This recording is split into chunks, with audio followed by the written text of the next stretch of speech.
The offense was great. Defense got to play a lot better because last night they were very sloppy in front of Jim Borgard, did not give him a lot of help, and as a result, he gave up a lot of goals. It seemed like NC State's strategy was just pound it to the net and try and see if they can force some by Borgard, and they got 6 by him. And that they did. And our defense, really, they weren't collapsing around Jim like they should have. No, they weren't. Jim Borgard was, he was basically all by himself, it seemed like at times, where the defense, they weren't clogging up the lanes like they should. You're all right. their different lanes were wide open, and it paid off for NC State. They found the right opportunities, but tonight's the night that Kentucky has got to get back on their game. And you got to talk about some of the puck handling yesterday. It was very sloppy. It's not the crisp passing that we were used to seeing from this squad last night. It's so many just errant passes. It just didn't seem like they were on their game. No. As far as moving the puck around, they were able to get 9 goals, which you think they scored 9 goals, they're moving the puck just easily. The thing is, last night when they had their opportunities to score, they did take advantage of them. So which is what you like. It's not the usual crisp passing we're accustomed to seeing from this squad. Right. And it just, looking at some of the stats last night, we mentioned Taylor Vitt had 4 assists. He also had a goal. So Vitt comes out of last night's game with 5 points. Ballerino comes out with 4, the hat trick and the assist. As far as how many hat tricks has Tony Ballerino had so far, can we just assume he's had one every game?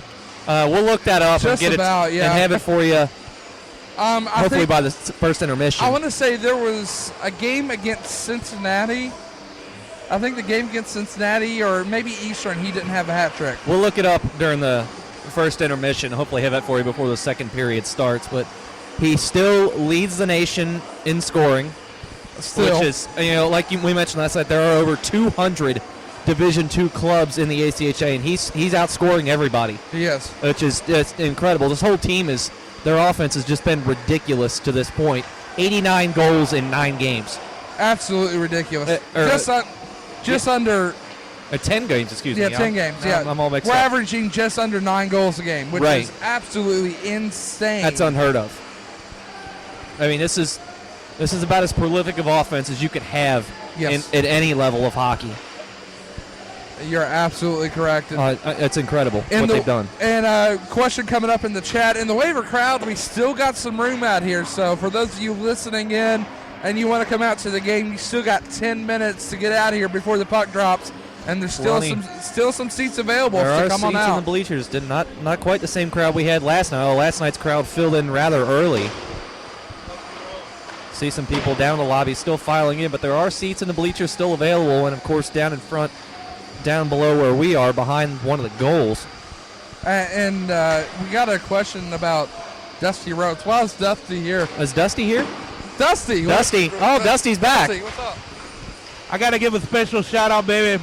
Scotty, UK Hockey Physics Report, keeping him from being at the game. I want to talk about that for a quick moment because I got to give you respect for staying home and studying, but at the same time, you could be here watching them get physical, baby. There's going to be a whole lot of physics going on live from the Lexington Eye Center, enough to make your back crack and your liver quiver.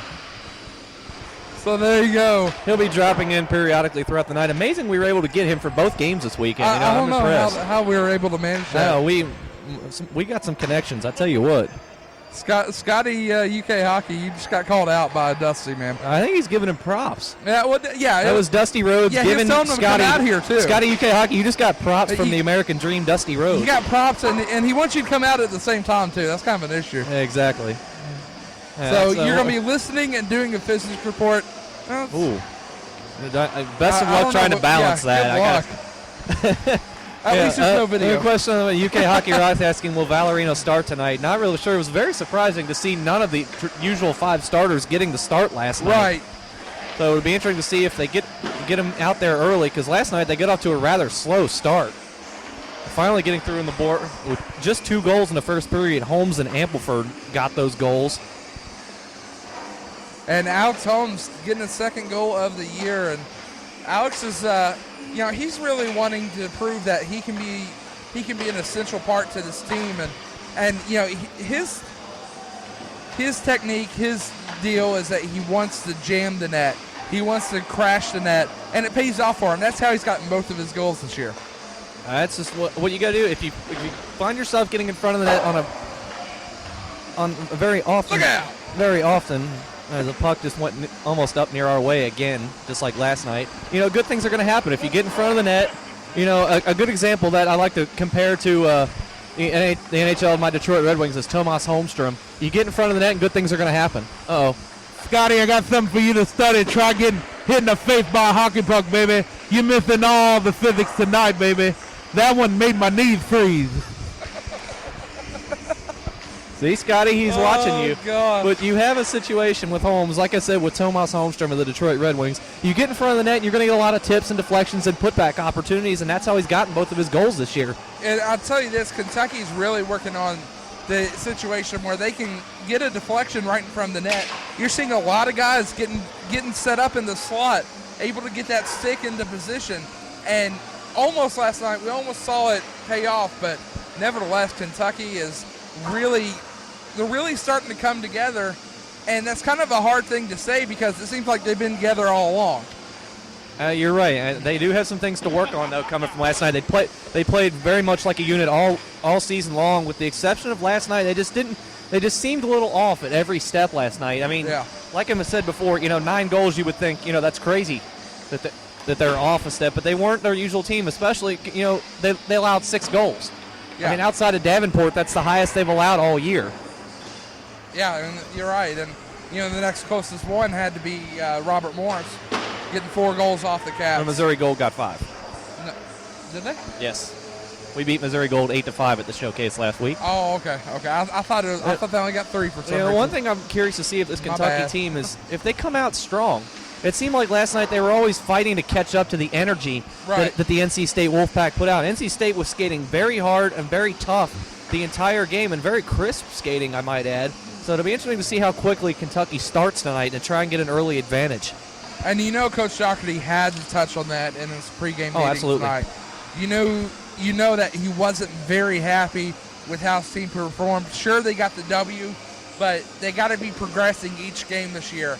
And last night was almost a step back. Yes, Davenport, as in Iowa. No, Davenport, Michigan. I'm confused. Yes. I'm confused. Yes, we're talking about Davenport, Michigan. Davenport. Yeah. I just assume they're out in Iowa. No, Davenport is That's why I'm not majoring Michigan. in geography. Right. What did Aaron do? I said it. What did I do? I said it. Yeah. I'll take the blame for it. It's Jason's fault. Yeah, it's my fault. I'm not going to get used to saying that, by the way. Ah, there we go. Thank you. Much appreciated. That's great. And Scotty, good to know. Good that you love UK hockey. Everyone should. Why wouldn't you? And good to see the crowd slowly starting to fill in. I'm looking for our Campbellsville crew tonight. Scott has brought his wife and son here to the game tonight again. I'm looking for our Campbellsville crew. Are they here tonight? We're looking for them.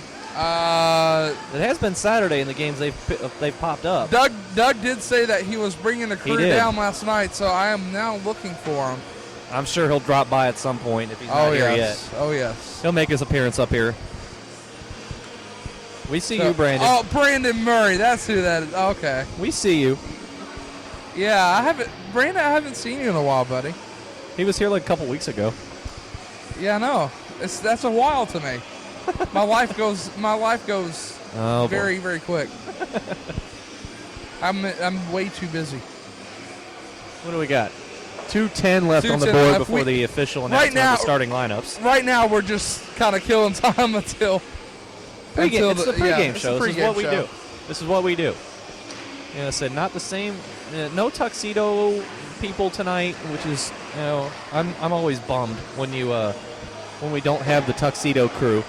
Yes, the James Bond crew. I don't know what to call them. Do we need to give them a name? No, that's horrible. No, that's not good. That sounds like Dog the Bounty Hunter. The Bounty Hunter. Okay, I'll stop. Oh man! You say earlier you had some scores from around the ACHA. That's right. Actually, tonight. let me pull up the scores here. See if we have some games of interest to these two squads. All right, let's take a look from our good